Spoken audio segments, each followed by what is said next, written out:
Hi guys, welcome back or welcome to Astrology with Georgie.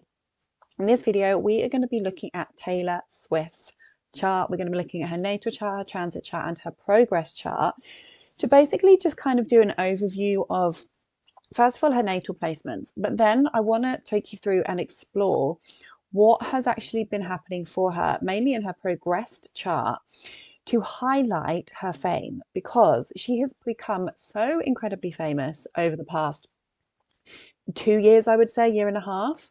Obviously, the Eras tour has been absolutely monumental. And one of my lovely followers requested that I do this video, and I thought this is a great example to do because of her sudden fame. So actually, not sudden fame, but because of her increased fame. Like, what is it that has made her suddenly shoot to become one of the most famous female artists of all time? We can always see things like this in the chart. So in this video, that's what we're going to be discussing.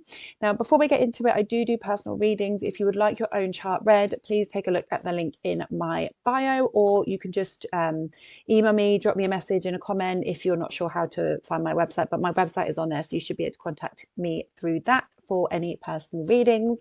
If you do get some value from this, please give it a thumbs up. Helps push the channel out. I'm slowly trying to grow this channel. And if you would like to connect with me, I am also on TikTok and Instagram. TikTok is Georgie Ogden 444. Instagram is Georgie Ogden Astrology. So you can always connect with me on there. And be sure to subscribe, hit the notification bell so you don't miss any future content. Now, I'm going to try and do more of these celebrity charts because they are so fun to do. So if you do have any celebrity chart requests, let me know in the comments. It's much easier when we have a time. So it depends kind of whether, if you request something, it depends whether they have a time or not, as to whether I'll do it. It depends on the chart. But yeah, it'll be good to have your requests. So if you have got any requests, let me know in the comments. And let's get into the video. So first of all, I just want to say that I do work with whole sign houses. So this chart may look different to what you pull up if you're going to pull up it yourself. I work with whole sign houses. That means the first sign is on the whole of the first house, the second sign is on the whole of the second house, and so on and so on and so on. It's one of the most traditional house systems used, much easier to read, and in my personal experience, it's very accurate. So this is why this chart may look different to something that you have drawn up yourself. This chart, I found this on AstroSeek. The rating is not really, I think it's a D rating chart. So what this means is there could be some conflicting information as to whether this is the correct chart or not. Obviously, whoever collects this data, we don't know where the sources come from. We can't say that this is definitely her birth time. Okay, so it could be that the moon is slightly wrong and the rising sign is wrong. But this is the chart we have. This is the chart we're going to go with because it makes perfect sense for me for this to be her chart. So we're going to roll with it. We're going to have a look through and see what placements she has. So Taylor Swift. If you're a Swiftie, let me know in the comments. Now, obviously, one of the first things we see about this chart is it's very unusual because she has all these oppositions and then just one sextile.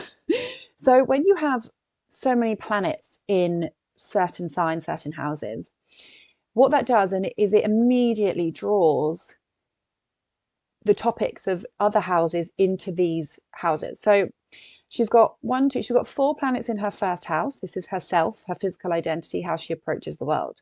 She's then got, she's got 2 planets, Chiron and her part of fortune, in the 7th house. And then the other planets are just kind of floating around. But she's got this strong opposition. And this is one of the first things that we notice about this chart. Now, with oppositions are like a push and a pull. Okay, so one minute you could be living in the planet on this side, and one minute you're living in the planet on this side. It is seen as a more challenging aspect, not quite as challenging as the squares, and even the squares and the opposition can always be worked with. Okay, so it just requires a bit more effort, and sometimes there's a bit more of intention when planets are in kind of these opposing positions to each other. Now, she is born in the day because her sun is above the horizon. This gives her a day chart. This means she should relate more to her sun. Her sun is more in charge, and Mars would be slightly more challenging in her chart. If we're going with traditional traditional astrologers, they would say that the Mars is more challenging in her chart and the sun is her sect light. Now, one thing that we want to take a look at first of all is obviously she is a very, very successful individual. What is it that makes somebody more successful than others? Now, you could argue that her soul itself was destined to be successful, and it doesn't matter the chart that she's born into, that she just makes it work. But it's also a case of looking at, okay, how many planets are kind of being supported? How many planets are not being supported? So one of the first things I noticed was that she's got Jupiter, which is the planet of luck. It's also the biggest benefic planet in her chart because she's a day chart. So if she's got Jupiter exalted in Cancer, she's got Mars, which is supposed to be her more challenging planet, but it's in its own sign in Scorpio. She has got the moon in its own sign in Cancer. She has got Saturn in its own sign in Capricorn. She hasn't got, has she got any planets in their detriment? So this is, so Venus, Aquarius, okay, that's kind of neutral. The sun is in Sagittarius, kind of neutral. Pluto, again, is also in its own sign. Mercury, okay, kind of neutral. Uranus, neutral. Neptune, well, some would argue that Neptune is detrimented in Capricorn, but there's kind of a lot of discussion around that, and we don't seem to have kind of as much proof as to the detriment of Neptune yet because it was discovered so late. So I'm not going to comment on that. But basically, she's got 1, 2, 3, 4, 5 planets that are either in their own sign or they're exalted.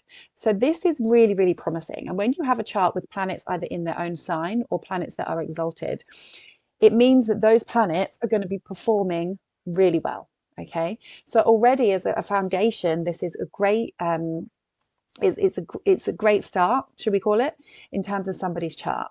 If you look at a chart and somebody has planets that are in detriment, planets that are in full, it tends to speak to more challenges in that person's life. Okay, so this is just kind of like a foundation we can have a look at before we start analyzing things. Now, she's a Capricorn rising. Okay, so this is somebody who is extremely hardworking, extremely disciplined, and goal orientated and driven. Okay, now she's got 4 planets in the first house, so this is going to color her personality massively. So typically Capricorn risings tend to go at their own pace. They can be seen as serious. This is Saturn ruled. Okay, this is somebody that has goals, that has that has the energy to go after their goals step by step by step, no matter how long it's going to take them to get there. Okay, so a Capricorn rising is also somebody, often, not always, but because she has Saturn in the first house as well, somebody that actually had to grow up a bit too quickly. Now, I know that she rose to fame. No, she signed her first record contract in 2005. So she was only a teenager around this time. So actually from the fact that we know that this is somebody that was mature before their time. But when you have all these different planets in the first house, these are going to color your personality. So first up, we can see that she has got Mercury smack bang on the ascendant. Mercury is your voice, it's your communication style, it's your intellect, it is your thought processes. And on your ascendant, you know, she is famous for being a singer. So already that's just the most kind of obvious part of her chart. She has Mercury on the ascendant. This is somebody that is going to probably talk a lot, somebody that she's known for connecting with others through music. And one thing I wanted to mention, that when you've got kind of a lot of planets in certain signs, remember that they are importing themes of the different houses. So for example, Mercury rules her 6th house of work. It's in her 1st house. Mercury rules her 9th house of travel, of beliefs, of adventure. It's in her 1st house. Neptune rules her 3rd house of communication and connecting, and quite literally connecting and communicating with others, in her 3rd house. Sorry, in her 1st house. Uranus rules her 2nd house of money. It's in her 1st house. So can you see how when you have planets in the 1st house, they're importing topics of all the houses that they rule, and it's directly connected to the direction of your life, to the way that you approach life, to you as a person. So your identity is formed or connected around these themes of the different houses. Okay. She is her own performer. The talents come from her. So Mercury ruling her sixth house of her daily work and being of service to other people, right on her ascendant. So the direction of her life is involved with her work and communicating, because it's right on the ascendant. Now, the ruler of her first house, because it's Capricorn, is Saturn here in the first house. So she is her identity. Who she is directly correlated to the focus of her life. It's all about her. It's all about her. She is holding the power, if you will. Okay. Now, she does have Uranus in the first house. So this is going to make her unique, independent, want to do things a bit differently. Now, interestingly, obviously, she started off as a country singer and then she evolved into a pop singer.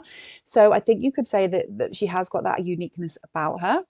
It's fairly close to her Mercury as well. I also feel like you could probably say that her music is extremely iconic. It's innovative. I can never say that word. If you've watched my other videos and you've tried to hear me say this word, innovative, forward thinking.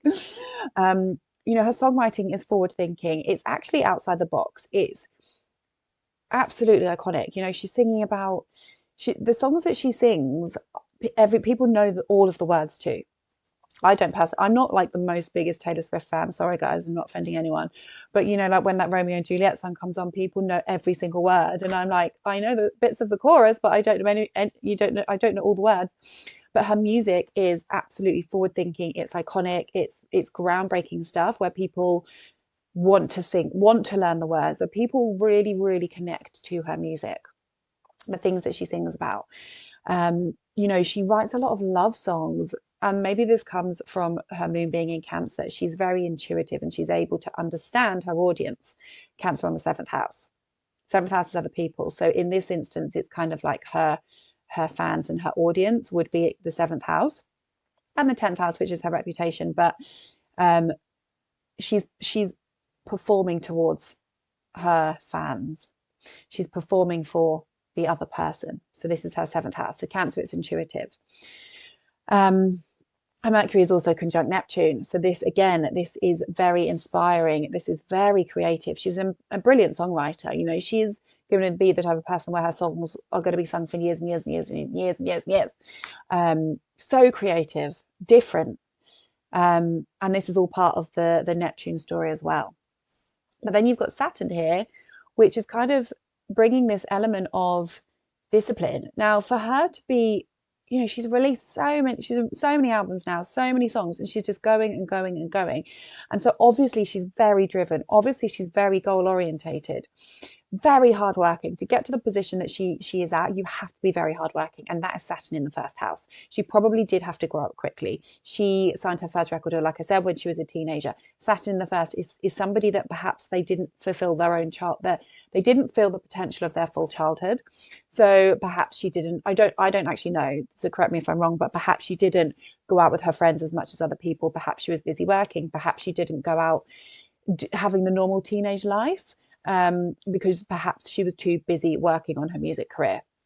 I could be wrong, but this is just what I'm presuming, considering that she was a teenager when she signed her first record deal. A year later, she then started releasing her country albums. Now, Venus, planet of money, in her second house of finances. This is obviously potential for earning financially well. Venus is not aspecting anything, so it's not being affected badly. There doesn't seem to be anything affecting this in a negative way. It's just here, and it's like, yeah, I'm going to help you earn money. Venus rules naturally the seventh house, so it's happy here. The second house is also seen to be your voice, because Venus, even though Mercury is your communication, Venus actually rules like the throat and the voice. So with Venus being in its own house, it actually does very well here. The second house is also your self-esteem. Sorry, I need a drink. To be able to get on stage and perform and do what she does, you're going to have to be kind of at least have an element of your security and believing in yourself to get to where she has. So Venus in the second helps you with that. What else do I want to say about Venus? Venus in Aquarius, this is somebody that looks at love in a different way. Now, there might be some fans watching this that know more about her love life than what I do. I know she's sung a lot of breakup songs. A lot of her music has been based a lot around kind of relationships. I think she's notorious for having a lot of different relationships, right? Now, interestingly, Venus in Aquarius is somebody that actually really likes freedom within relationships. So it could be that she's never been with a person that she wants to stay with for a long period of time, because Venus in Aquarius is kind of detached. And because she's so hardworking and driven with all these planets in her first house, maybe her love life hasn't always been her priority. Interestingly, she does have a moon in the seventh. So this does speak towards having an emotional attachment to another person, other people. But again, this is her fan base. Maybe she has an emotional attachment to her fan base. Maybe when she does have a partner, she is emotionally attached to them. She has an understanding of other people. When you have your moon in the seventh, you have an emotional understanding of of the needs of other people. And in Cancer, like I said, this is intuitive. She also has Chiron in the seventh. So again, this is wounds in your relationships, or a relationship that has wounded you that you're never ever going to forget at some point. That probably has happened again. She's been through a lot of relationships, so it's breakups, not forever. It's just there is some sort of wound here when it comes to other people, but you are able to heal this. It's almost like she is helping other people heal through her music. Chiron is healing. It's where, yes, it's where we can experience a wound, but it's also where we can help other people heal because of what we've been through. And that is exactly what she does through her music. She also has her part of fortune here. This is where she finds her luck. In the house of other people, in the house of the people that she is serving, her clients, her fan base, her customers, whatever you want to call them, this is where she finds her luck. And Jupiter is right on the smack bang on the descendant. This is luck, abundance, opportunities. This is attracting good people to you. So her fan base is absolutely huge. Swifties, how many fans has she got across the whole world? Jupiter expands, and being right bang on the descendant. Yes, this is your relationship, so your romantic relationship. So she eventually will attract somebody. Perhaps it's the guy she's with now.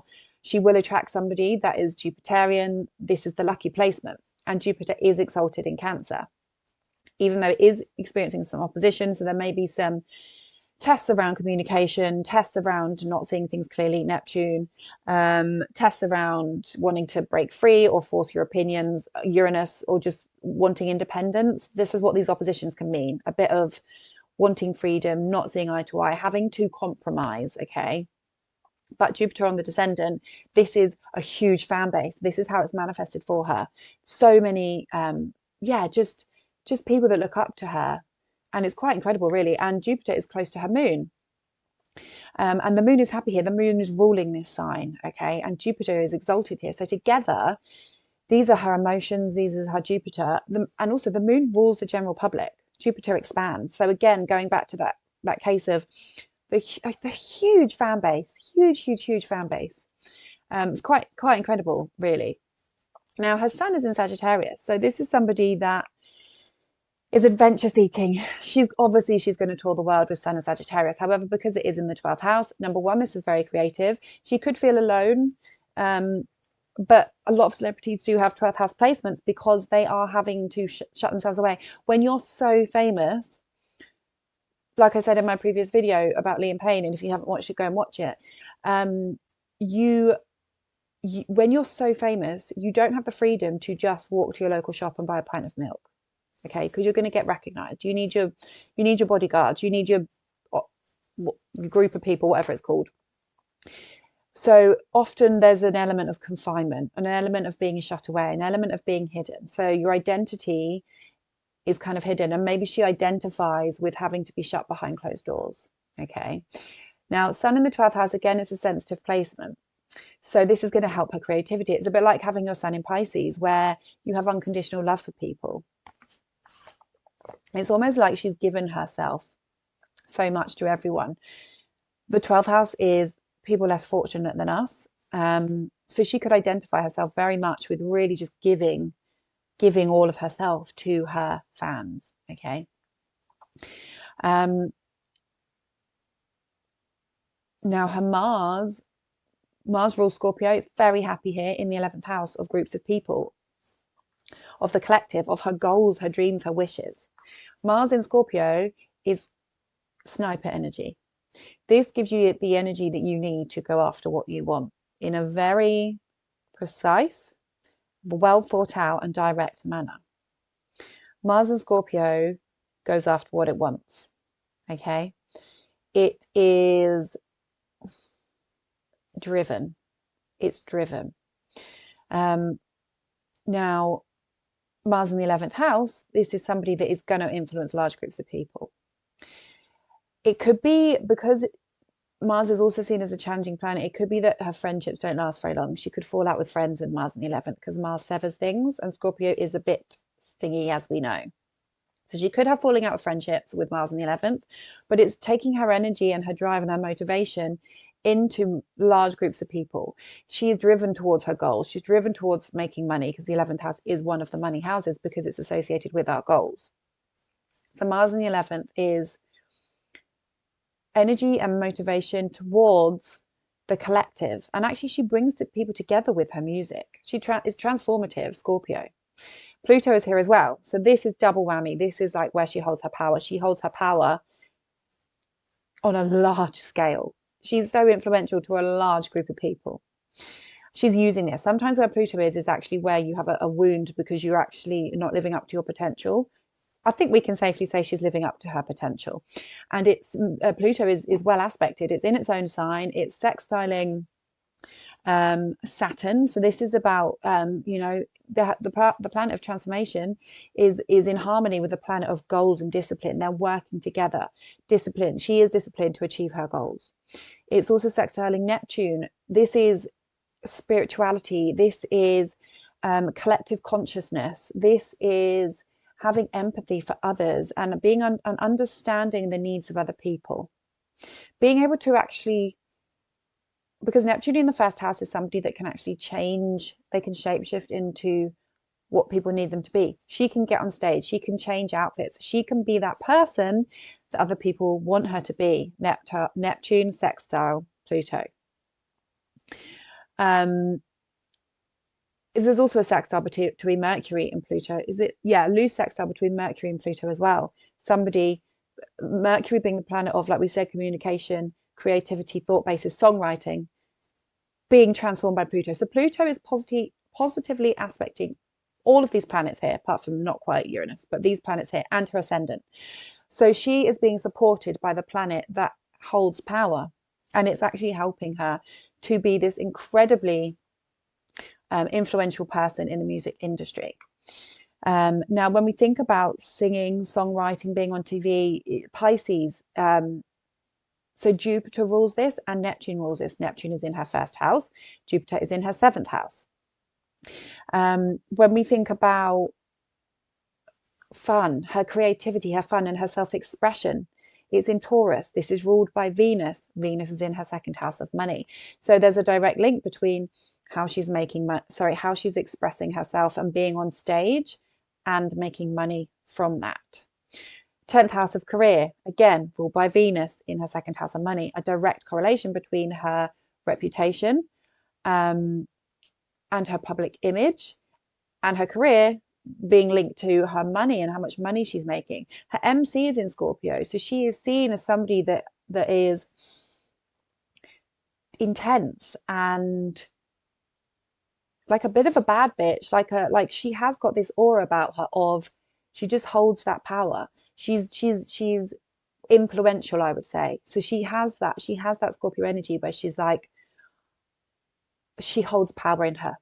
Your MC is how other people kind of see you that don't know you. So you can tell that she's powerful. Her MC is in Scorpio power. Pluto, Mars here in the same sign. Interestingly, her South Node is in Leo in the 8th house, North Node in the 2nd house. She's fulfilling her life path of creating her own wealth. She's already fulfilling that. Liam Payne had the same aspect. We spoke about this. And it's in the energy of Aquarius. This is collectively getting groups of people together rather than just fulfilling your own selfish needs. Leo, sorry, but that's what South Node in Leo is. Coming away from selfish independence and moving more towards a collective message, a collective vision, and making money from it. 2nd house obtaining your own resources. So she's already fulfilling her life path, which is amazing. Now, again, ninth house of travel, Mercury in the first house. So what she does takes her traveling. So can you see that when you don't have planets and signs, you can see where are they? Now, her fourth house of her family and her inner core is up here in the 11th. So this could speak towards kind of her home is involved in reaching her goals. So it could mean she moves around, or it could mean that she feels at home when she's influencing groups of people. She feels at home when she's with friends. She feels at home, or her emotional well-being is directly connected to fulfilling her dreams. Okay, so there's just all this emphasis where these planets are in her chart. Now, let's look at the progress chart. Okay, this is so interesting. I've just written down a couple of dates because rather than do loads of different charts to show you, I have, so this is the chart right now, her progress chart right now. You can see her progress moon is up in the 10th house. So let me just explain what progressions are for those that don't know. Progressions, so this is a timing technique. It's so powerful. I generally tend to just use this and look at the moon mainly, but you can look at the sun, Venus, Mercury. Don't look at the outer planets because they move too slowly. Basically, 1 day equals 1 year. So the first 30 days of your life, wherever the planets were, that will correlate to 30 years and it will be applied to your natal chart. So it's a timing technique. So basically, we can look at how your natal planets have slowly evolved. Sounds a bit bizarre, but it works. Look at your own progress chart. Honestly, start to follow it. It's actually quite incredible how it shows phases of your life, especially when you're looking at the progress moon. So she turned to pop in 2014. So I thought this was probably quite an iconic time because this is when her fame really started to build. So 2014, I haven't got this on the chart, but this moon was all the way back here. Okay. Sorry, this moon was in her 5th house. But before I want to mention that, I just want to mention that so her progress sun, the sun, so bearing in mind, the sun will take 30 years to move through one sign because it moves 1 degree per year. So obviously she was born with her sun here. Now her sun has progressed to here. But in 2014, her progress sun was exactly conjunct her ascendant. How weird is that? So it's almost like with the first house being who you are and your identity, the sun being who you are and shining was exactly conjunct her ascendant. So she was really coming into herself at that time. Oh no, sorry, that was in 2005. Sorry. So she signed her first record deal in 2005 when the progress sun was conjunct her ascendant.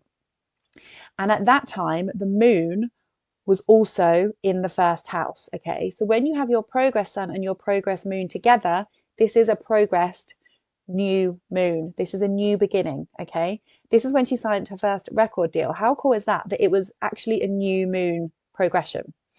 So then she turned to pop in 2014. The progress sun was then exactly conjunct her progressed Saturn. So this is starting to really develop her goals and where the hard work really started to kick in when her progress sun was conjunct her Saturn. So it was about here. And that's when the progressed moon was in the 5th house. So this is when she's starting to express herself. She's actually starting to get out on stage because the 5th house is fun, creativity, being in the limelight. This is when she really started to come into her own. Then 2017 was her album Reputation. So I noted this as a date because obviously this is when she started to get really popular. So 2017, album Reputation, the moon, progress moon had moved into the 7th house.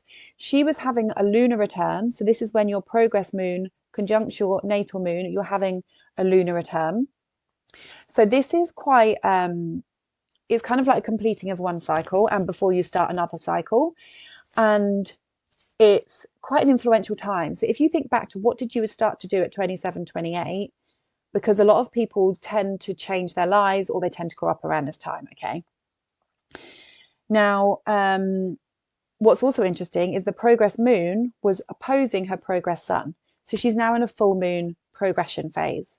This is where things get busy. This is where you have completions, endings, things are coming to light. This is when she started to get really famous, when she was having a progressed full moon. Also, the progress moon was conjunct her natal Jupiter. This is when she started to become famous for like Shake It Off, Bad Blood. So, you know, when she started to really, everyone was like, yes, I know who Taylor Swift is now. Progress moon, conjunct her Jupiter. This is expansion. This is popularity. The moon is the general public. And obviously, also interesting, the moon also represents females or the mother. So it's almost like, you know, most of her fans are females. I'm not saying men can't love Taylor Swift, but she's notorious for having like female fans. Now, then I thought was interesting, okay, fast forwarding to what's happened the past couple of years, because she's become so incredibly famous over the past couple of years because of the Eras tour. So I'm thinking, what has gone on? Why is she like so famous now? Well, Eras tour started in March 2023. The progress moon was just about to move into her 10th house of career, public reputation, general public recognition. This is really like a wow, I'm famous, I've made it kind of vibe. Her progress moon was just about to move into here. And what's also interesting is that Venus, her planet of money, is retrograding, was retrograding at 0 degrees of her second house of money. So 0 degree is a critical degree because it's like a fresh energy. So it's retrograded back from 1 degree to 0 degrees. I imagine she was making more money than she ever has. And what's also interesting, if we then look at the transit chart, Pluto was here as well. So her progress Venus is here, her natal Venus is here anyway. Pluto is here, planet of transformation. And this is somebody that is earning millions and millions and millions of pounds from that tour. So those are the dates. But how cool is that? Like, always like track where your progress moon is going, because it's so interesting. And obviously at this point she's gone past the full moon phase, and she's starting to go into the third quarter. So this is when obviously you've had the full moon and you're now kind of using what you've learned in this phase. Now, as she goes around, she's going to start to get quieter. Not so much here because it's the 11th house. It's also going to be busy. But I would say 1, 2, 3 or 4 years, when the moon moves into her 12th house, that's when she will start to quieten down. So enjoy her for now, because when she's into a 12th house phase, progressed moon phase, she will start to quieten down. But at the moment, she's got another year in the 10th house, another year it's going to be into the 11th house of groups of people. It's going to conjunct her Pluto. So actually this is really still quite transformative for her over the next few years. But I just thought it was so interesting about the progress moon being in her 10th house, and she's just become so incredibly famous. And I mean, the moon is squaring these aspects, so there could be some tension in how she's feeling. She could start to feel burnt out at this phase, but recognition is a huge part of her story right now. Now, I wanted to touch on the transit chart because this is the 17th of March 2023 at the start of the Eras tour, because I wanted to think what was going on in her transit chart to make her so famous. First of all, she's got Uranus in her 5th house of creativity, being on stage, being in the limelight, opposing her Pluto. This is kind of a cycle of, Uranus is a planet of independence and rebellion and doing things your own way. But it's opposing Pluto, which is the planet of transformation. So this is a time where she's like, right, here I am. I am on stage. Yes, it's an opposition. So, you know, I'm sure things haven't been smooth sailing for her, but oppositions don't necessarily mean bad. It just means a lot of hard work has gone into what she's created around herself. And the most incredible thing here is that Pluto is on her Venus. Pluto is hovering around this point for the next few years, actually, back and forwards, the next few years around 1 degree of Aquarius. So this is transforming her money. This is transforming her relationships. Obviously, she met her boyfriend whenever, so that's probably part of that story as well. But also, transiting Pluto has been in Capricorn for the past, until earlier this year, 15 years, impacting her into all of these planets in her 1st house. And actually, this is an example of Pluto. You know, people can fear Pluto, but this is an example of actually Pluto gave her fame. Pluto gave her fame. It came 15 years ago and started activating all of her potential, I would say. Okay, then it's going to go into her second house and transform all of her money. The girl's rich. The girl's very, very rich. We know that. But I just thought that was so interesting about Pluto being on her Venus. Venus also rules her 10th house of reputation and career and her 5th house of being on stage. So not only is Pluto connected to her Venus itself, it's what does Venus rule? Oh, it's ruling her public image and it's ruling her self-expression, her creativity. So these parts of her chart are being transformed in the most amazing way with Pluto in Aquarius. So, or just hovering around her Venus, even without actually being in Aquarius. So I just thought that was so interesting. Now, I think I'm going to stop there because we've gone over half an hour now. But yeah, if there's anything else you spot that I've not kind of picked up on, then do let me know in the comments. If you have any requests for any other celebrities, do let me know. And don't forget, if you would like your own reading, please just give me an email or take a look at my website. If you got value from this, please give the video a thumbs up because I really appreciate that. And don't forget to subscribe. And I'll see you in the next one. Bye.